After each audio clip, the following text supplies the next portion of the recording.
बिस्मिल्लाहिर्रहमानिर्रहीम। आज पाकिस्तान तहरीक इंसाफ के एक ऐसे यूथ वर्कर से बात करेंगे। ये पीटीआई का जियाला वर्कर है। जो पीपल्स पार्टी में जो वर्कर जेल काटता था उसको जियाला कहते थे, यानी जेल से जियाला बनता था। तो 9 मई के बाद ये 1.5 महीना जेल काट के आए। अदलान खान इनका नाम है। ये मेरा भांजा भी है, इससे मेरा ऐसा रिश्ता है। ये छोटा भाई भी है और ये भांजा भी है। ऐसे वर्कर जिन्होंने पीटीआई की खातर हर महाज पर कुर्बानियां दी, कैदोबंद की सोतें वो भी बर्दाश्त की, कहीं भी कोई जलसा जुलूस रैली ये अपने कारोबार छोड़कर हर जगह पहुंचते और पीटीआई को फ्रंट फुट पे जाकर जो है वो ये और इनके वालिद साहब भी, ये बाप बेटा, इनके वालिद साहब का नाम माले खान साहब है, वो भी बड़े जियाले पीटीआई के वर्कर हैं। आजकल वो हमारे साथ 9 मई वाले मुकदमे में वो भी तरीकें भुगत रहे हैं। ये बाप बेटा दोनों ही 9 मई के मुकदमात को फेस कर रहे हैं। तो ये जो नौजवान लड़का है इसने कोई 1.5 महीना जेल काटी है। एक तो आज इनसे ये पूछेंगे कि आप पकड़े कैसे गए और क्या क्या तकालीफ का आपको सामना करना पड़ा। दूसरा, ये फरूख खबीस का हलका है, तो वो तो अब खबीस इंसान पार्टी छोड़ गया है, तो उसके बारे में भी इनसे बात करेंगे। हाँ जी जी अदलान भाई, क्या हाल है? ठीक हो जी? वालेकुम अस्सलाम जी। पहले तो ये बताओ कि 9 मई के बाद आप कैसे पकड़े गए और फिर जेल में कैसे दिन गुजारे? ये बड़ी तारीख रकम होती है जब कोई सियासी वर्कर पकड़ा जाता है ना, तो वो सारी जिंदगी फिर इसके रिकॉर्ड पे ये चीजें रहती हैं। 9 मई को ना जब खान साहब की गैर कानूनी तौर पर गिरफ्तारी अमल में आई तो हम पूरा मन एहतजाज मतलब के कर रहे थे। तो उसके बाद कह लें कि 9 मई गुजर गया, 10, 11, 12, उसके बाद हमारे घरों पर रेड होना शुरू हो गए। हमने कह लें कि अपनी फैमिलीज को अपने रिश्तेदारों की तरफ मूव कर दिया। तो उसके बाद ये 15, 16, 17 हम फिर मतलब के भगोड़ों वाली जिंदगी कह लें कि गुजारनी, मतलब कि जो अच्छा, आपके वाला साहब भी साथ ही थे? मेरे वाले साहब भी साथ थे, बिल्कुल। उनको ज्यादा थ्रेट था उनका, क्योंकि इन्होंने ये लिस्ट में नाम डाल दिया था, हालांकि वो उस वक्त उधर मौजूद भी नहीं थे। वो 11 मई को जब खान रहा हुए हैं, उन्होंने मिठाई वगैरह तो डीटा पुल पर बांटी है सारे, यानी कि मतलब के जितने भी वर्कर थे उनको केले केले को जाके खिलाई है, इवन के घरों में भी बांटी है। बस उनका ये कसूर था, कह लें कि उनको इन्होंने पर्चे में फिट कर दिया। और दूसरी बात ये है कि फिर आज आगे आ जाता है जो मेन मकसद है, जो 18 मई आ जाता है, जब मुझे यानी कि गिरफ्तार किया गया। मेरा मतलब कि रैक्सिटी में आईटी के मतलब मेरी मतलब के शॉप है, तो उधर मैं बैठा हुआ था। मतलब कि किसी पार्टी ने कहा कि जी सामान देना है तो 10 मिनट के लिए शॉप खोले। तो वो हमारी गुजरांवाला से हमारे दुकानदार भाई हैं, उनको भी नहीं इस चीज़ का इल्म था। ये वो मैंने कहा कि चले यार भाई हैं, इनको दे देता हूँ। मैंने 10 मिनट के लिए शॉप खोली है। उधर हर चीज़ फील्डिंग लगी हुई थी पुलिस की, स्पेशल ब्रांच की, यानी कि मतलब के कुछ बंदे थे उनकी फील्डिंग लगी हुई थी। तो वो फिर यकदम से मुझे घेरा डाला, उन्होंने मुझे शॉप भी नहीं बंद करने दी। तो मुझे फौरी से कह लें कि उठा के उन्होंने गाड़ियों में डाला, ले आए हैं इधर आके बदतमीजी की। जब आपको देख लेंगे आप 10 साल के लिए, मैं मुझे अच्छा मजेदारी की बात, जब वो कहते थे ना 10 साल के लिए, मैं कहा यार 20 करो, 10 ना करो, खान साहब ली 20 करो, कोई नहीं खान साहब ली जान भी हाजिर है। तो उसके बाद ये फिर जब कह लें कि आगे आगे मतलब गुजर सके हम, सीधी साफ बात है, जेल में जब गए हैं तो खान साहब ने मतलब कहा था कि सब्र, और मतलब सब्र का दामन नहीं छोड़ना। ये अल्लाह ताला भी मतलब फरमाते हैं कि जब आप पर मुश्किल पड़े सब्र का दामन न छोड़े। तो फिर उधर हमने मतलब कि कह लें बंद होके कोई यानी कि और भी पीटीआई के वर्कर उधर हमारे साथ काफी तादाद में पीटीआई के वर्कर थे, और इतने बुरे हालात थे कि एक बैरक में अगर 20 बंदे रखने की इजाजत है और 55 से 60 बंदे उन्होंने एक बैरक में रखे होते थे। और आपको पता भी है मई जून जुलाई गर्मी का महीना होता है, उसमें हमने कैसे गुजारे। और एक पंखा था, वो कहते हैं कि गर्मियों की 1 महीने की जेल और सर्दियों की 6 महीने की जेल एक बराबर होती है। तो बिल्कुल आपने जी। तो वो मैं आपकी बात से इस बात में इत्तेफाक करता हूँ। ऊपर से वो सावन का मौसम था, वो बहुत मक्खियाँ, मच्छर, हमें इवन के क्या लें के हवस बड़ा होता बस था और फर्श था, यानी कि ऊपर हम सर के नीचे जो पानी वाली बोतलें थी वो रख के सोते थे। अच्छा अदलान भाई, यकीनन जेल एक किसी अच्छी जगह का नाम तो नहीं है। कैद बिल्कुल होती है तो कैद की जो तकालीफ हैं वो तो यकीनन बहुत अजियतनाक होती हैं। बिल्कुल बिल्कुल।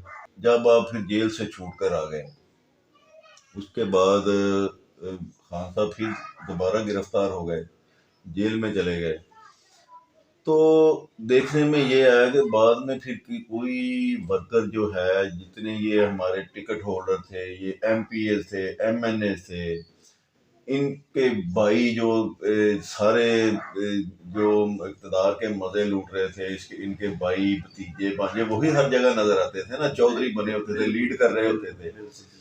अच्छा, वो उसके बाद आपको कहीं नजर आए हैं, किसी ने आपकी मदद करने की कोशिश की है इस सारे मामले में? सर इसमें क्या लें कि जो हमारे अभी फारूक जलील साहब हैं, जो ये मतलब के खान साहब को जो बंदा मतलब कि झूठा है, शैतान है, मैं उसके लिए कोई अच्छे अल्फाज नहीं इस्तेमाल नहीं, वो करूंगा। है इस लायक। मैं उसको कोई यानी कि मतलब कि अगर उसने खान साहब को शैतान कहा है तो वो खुद शैतान आजम वो है। खुद शैतान आजम है। उसकी करतूत मतलब के से सारा हल्का वाकिफ है। वो अलहदा बात है कि वो खान साहब के मतलब के वो प्लेटफॉर्म से टिकट पे इलेक्शन लड़ रहे थे, तो हम फिर यानी कि चुप थे। बंदे की असलियत तो फिर हर बंदे को कहने के पता होती है, कैसे बल्ले आदमी 2015 में उसने 2-2 लाख रुपए लेके टिकटें बांटी हैं चेयरमैन की। जब 2015 की मैं बात कर रहा हूँ, वो मतलब कि उसको तब एमएनए भी नहीं था, हम तो तब से कह लें कि उसे जानते हैं। बात करने का मकसद ये है कि इन्होंने जब इक़्तिदार था, ये हर जगह मामे चाचे पार्टी के बने हुए थे। मकसद जिस दिन खान साहब गिरफ्तार हुए हैं, उस दिन इनसे अकेले अकेले वर्कर ने मेरे सामने फोन करके पूछा कि बताए जी हमारे लिए क्या हुक्म है। कुछ 40 से 50 वर्करों की टीम थी। इन्होंने कहा जी नहीं जी, अभी आप सब्र रखें, आपको अभी पार्टी के ऊपर से हदायत नहीं है, ये है वो है। मतलब कि ऐसे इन्होंने हालांकि दरअसल उनके दिल में वो क्या कहते हैं जो खोड़ था, कोड़ सीगा पंजाबी जिन्होंने कहते हैं, उनको तो पता था कि हम तो सेफ ही हैं। बिल्कुल हम सेफ है। अच्छा, कोई इनके घर पे कोई रेड हुआ हो आपके इल्म में? सर जी कोई इनका भाई पकड़ा गया हो, कोई तंगी दे जैसे आप लोगों ने? सर जी ये तो कह लें कि एक आप मतलब कि ब्लॉग में आपने जोक ही एक कर दिया है इसका। ये देखें अब उस मैं ये महसूस कर रहा था, मैं कहता था लोगों को यार ये पकड़ा नहीं जा रहा, ये 007 है, ये जेम्स बॉन्ड है कि हमारी एजेंसियां जो हमारी माशाल्लाह वो तो कलभूषण जैसे बंदों को पकड़ लेती हैं, तो ये कौन सा जेम्स बॉन्ड है कि इसको पकड़ा नहीं जा सकता? बिल्कुल। तो इसके घरों पे भी रहे, इनके घरों पे सर भी इनके मैं बता देता हूँ, एक सिर्फ ऐसी फर्जी कार्रवाई की गई अच्छा है। लेकिन वो देख लें फिर अब साबित ये हुआ कि वो पकड़ा क्यों नहीं जा रहा था, वो तो पहले उनकी कस्टडी में था। पहले ही उनकी कस्टडी में था, पहले उनके साथ राब्तों में था। अच्छा इसकी मैं आपको बता दूं एक कार्रवाई, क्योंकि मेरा उधर मोहल्ला भी इलाका भी है ना, मुझे मतलब के सारा पता है, मैं इसके डेरे के साथ ही रहता हूँ। और इंशाल्लाह ताला ये अगर हमसे इलेक्शन में दूसरी पार्टी इस तक, अब इसने कह दिया यानी कि हमारा दूसरी पार्टी से हम वोट मांग रहा था, जूतों से तो वादा करेंगे इसकी, ये हमें जानते हैं बड़े अच्छे तरीके से। अदलान भाई आपको पता है कि 2018 से पहले ये तो मोटरसाइकिल थी इसके पास सर जी, तो ये फिर इसके भाइयों के पास लैंड क्रूजरें, वीगो डाले, ये खुद के पास तो चलो थी लैंड क्रूजर, इसके भाई भी लैंड क्रूजर और वीगो डालों में फिर सर एनी शाह ये कहाँ से आ गया? मैं बताता हूँ आपको। जो नबील साहब है वो 2010 में दुबई एज अ लेबर के वीजे पे गए थे, ठीक है, और उससे पहले प्रॉपर्टी डीलरी करता था ये बिल्कुल प्रॉपर्टी डीलरी करता था, गल्ला मंडी में एज अ ब्रोकर था, ब्रोकर कमीशन एजेंट कह लें वो था। उसके बाद फारूक साहब जो थे वो एज आ स्टूडेंट थे, वो जो छोटे उनके भाई हैं अरसलान अरशद, वो करीमों की वो एजेंसी नहीं होती, उसमें एज आ सेल्समैन थे। लेकिन इन सब के बावजूद एक आम वर्कर इसको समझा जाता था बिल्कुल ये हम इसकी रिस्पेक्ट करते थे। गरीब घर का लड़का है, आगे आ रहा है, तो लोगों ने इसको बहुत इज्जत दी। सर हम इसकी लेकिन उसके जीतने के बाद इन्होंने करप्शन के फैसलाबाद में ऐसे रिकॉर्ड कायम किए कि जो नून लीग वालों को भी ये पीछे छोड़। बिल्कुल बिल्कुल सर, पता क्या चीज है, देखिए अल्लाह ताला के बाद इसको खान साहब का शुक्रगुजार होना चाहिए बिल्कुल बिल्कुल। कि ये मेरे ख्याल से किसी एक प्राइवेट जो इसकी एजुकेशन थी, आई थिंक बीकॉम किया हुआ है पंजाब यूनिवर्सिटी से, एमबीए में ये इसके से 2 सेमेस्टर मैं तो जानता हूँ, मतलब कि बहुत इसको बात करने का मकसद ये है कि ये कोई भी किसी फर्म में या किसी बैंक में कोई भी मतलब कि जॉब कर रहा होता तो आज तक ये सुजुकी मेहरान से आगे ना जा सकता। सुजुकी मेहरान से आगे आज तक इसे जा नहीं होना था, और ये V8 और वीगो डाले तो फिर ये 2 साल में है जो मिनिस्ट्री का 2 साल। बिल्कुल बिल्कुल बिल्कुल। फैसलाबाद में आए दिन कोई ना कोई नई करप्शन की दास्तान सामने आती है। सर उसकी वजह ये है कि इनको फैसलाबाद में 65-35 के नाम से भी जाने जाते थे। अच्छा, इसका क्या मतलब है? 65-35 अब मतलब कि हम पंजाबी के लोग के काम करवा दो 65 तादा 35 मेरा बात समझते हैं कि नहीं। 65-35 से भी ये बड़े मशहूर है। तो बाकी जैसे 1122 मशहूर है, इसी तरह ये 65-35 मशहूर है।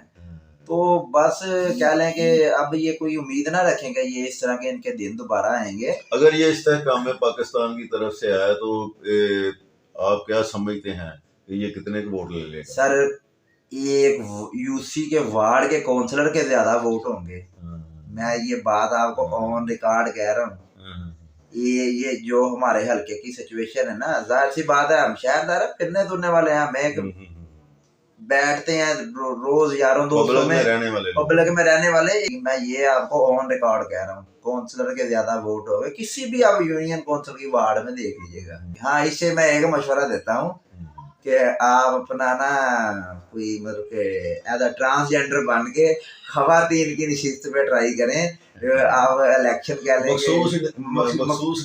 मखसूस इस्तेहकाम पार्टी अगर कोई सीटें 2-4 लेगी पाकिस्तान से, आप उसमें खवातीन की निशिस्त पे या ट्रांसजेंडर की निशिस्त पे आ सकते हैं। मैं इनको ये मशवरा दूंगा।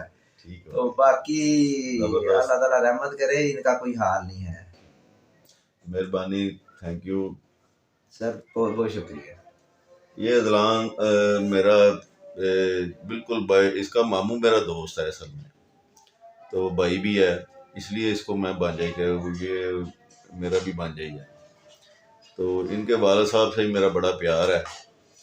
तो ये दोनों बड़े पीटीआई के ऐसे बाप बेटा हैं जिन्होंने जो हर वक्त पीटीआई के लिए हाजिर रहते हैं, यानी कि इनकी कुर्बानियाँ हैं। तो अब इंशाल्लाह ताला नई पीटीआई फैसलाबाद में जन्म लेंगी इंशाल्लाह। ये सारे जो करप्ट लोग थे, ये गंद निकाल दिया, अल्लाह ताला ने पीटीआई का गंद ही साफ कर दिया है फैसलाबाद में से। तो इंशाल्लाह नई पीटीआई जन्म लेगी, उसमें बहुत सारे नए चेहरे और नजरियाती वर्कर इंशाल्लाह आगे आएंगे। अब इन जैसे लोगों की फैसलाबाद की सियासत में कोई जगह नहीं।